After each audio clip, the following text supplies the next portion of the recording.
যারা এখনো ভোট দিতে পারে তারাও আমাদের সন্তান না, তারা জারজ সন্তান। যারা আমাদের ভোট দেননি তারা জারজ সন্তান। এদেরকে নিয়ে সমাজে বসবাস করা যাবে না। একটি বাক্য, কিন্তু কত শত হৃদয়ে আঘাত। কত মানুষ নীরবে কেঁদেছেন, কত পরিবার অপমান বোধে মাথা নিচু করেছেন। তার হিসাব কে রাখবে? ঝালকাঠি ১ আসনের সংসদ সদস্য ও বাংলাদেশ জাতীয়তাবাদী দলের কেন্দ্রীয় নির্বাহী কমিটির ধর্ম বিষয়ক সম্পাদক রফিকুল ইসলাম জামালের এই বক্তব্য যেন নির্বাচনের পর মানুষের প্রত্যাশায় গভীর দাগ কেটে দিয়েছে। ভোটের উৎসব শেষে যেখানে মিলন মেলার আশা ছিল, সেখানে কেন এত বিভাজনের ভাষা? গণতন্ত্র মানে তো মতের ভিন্নতা।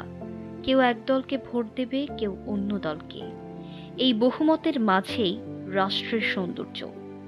কিন্তু ভিন্ন সিদ্ধান্ত নিলেই কি একজন নাগরিক তার সম্মান হারাবে?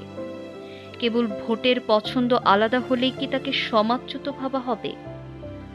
জারজ শব্দটি শুধু একটি কটু উক্তি নয়, এটি একজন মানুষের অস্তিত্ব, তার পরিবার, তার পরিচয়কে অপমান করে। রাজনীতির মঞ্চ থেকে যখন এমন শব্দ উচ্চারিত হয়, তখন তা কেবল প্রতিপক্ষকে নয়, সমাজের ভেতরের সম্পর্ককেও আঘাত করে। আমরা কি এমন প্রতিহিংসামূলক রাজনীতি চেয়েছিলাম?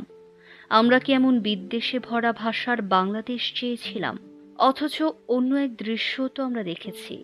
বাকেরগঞ্জে নবনির্বাচিত সংসদ সদস্য আবুল হোসেন খান বিজয়ের পর পরাজিত প্রার্থী মাহমুদুন্নবী তালুকদারের কার্যালয়ে ফুল নিয়ে সৌজন্য সাক্ষাৎ করেন। তিনি ছিলেন বাংলাদেশ জামায়াতে ইসলামী মনোনীত প্রার্থী।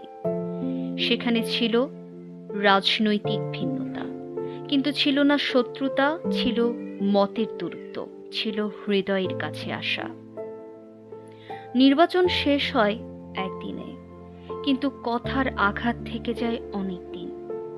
রাজনীতি যদি মানুষের মর্যাদা রক্ষা না করে, তবে সেই রাজনীতির সাফল্য কতটুকু? আজ ঝালকাঠির আকাশে তাই একরাশ আক্ষেপ ভাসছে। জয়ের উল্লাস কি এতটাই জরুরি ছিল যে মানবিকতার ভাষা হারিয়ে যাবে? গণতন্ত্রের শক্তি সংখ্যাগরিষ্ঠতায় নয়, সহনশীলতায়। সম্ভবত সময়ে এসেছে আবার মনে করার, ভোটে জয় মানেই সবকিছুর জয় নয়, মানুষের সম্মান রক্ষা করাই প্রকৃত বিজয়।